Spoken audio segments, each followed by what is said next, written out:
Friends, top 10 வரலாறு உங்களுக்கு தெரியும். இன்னைக்கு வந்து டே 6ல வந்து நீங்க என்ன பார்க்க போறோம்னா, எல்லாமே கேட்டீங்க அன்புறாங்க. நீங்க வந்து ரைசப்ஸ் வந்து கம்மியான ஒர்க் அவுட் சொல்லுங்க அப்படின்னு சொல்லிட்டு பெஸ்ட் ஒர்க் அவுட் தான் நீங்க பார்க்க போறோம். நிறைய பேர் வந்து அல்பிரங்க வீடியோ வந்து நல்லா இருக்கு, இன்னும் நிறைய வீடியோ போடுங்க, இதை பார்த்தா நான் பண்ணிக்கிட்டு இருக்கேன் அப்படின்னு சொல்லும் போது ரொம்ப சந்தோஷமா இருக்குது உண்மையிலேயே. ஏன்னா இந்த அல்பிரங்க வந்து நான் பண்றதை அப்படியே உங்களுக்கு வீடியோ எடுத்து சிம்பிளா தான் சொல்றேன். இது பெரிய விஷயம்லாம் கிடையாது.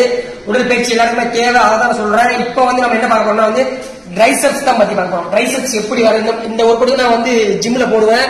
இதே மாதிரி நீங்க ஒர்க் அவுட் போட்டு பாருங்க. நான் வந்து உங்களுக்கு ஈஸியா தான் சொல்றேன், ரொம்ப கஷ்டமா தான் சொல்றேன். ஈஸியான ஒர்க் அவுட் இந்த மாதிரி பண்ணுங்க. ஃபர்ஸ்ட் என்னன்னா வந்து இந்த மாதிரி பெஞ்சில் உட்காந்து அப்படின்னு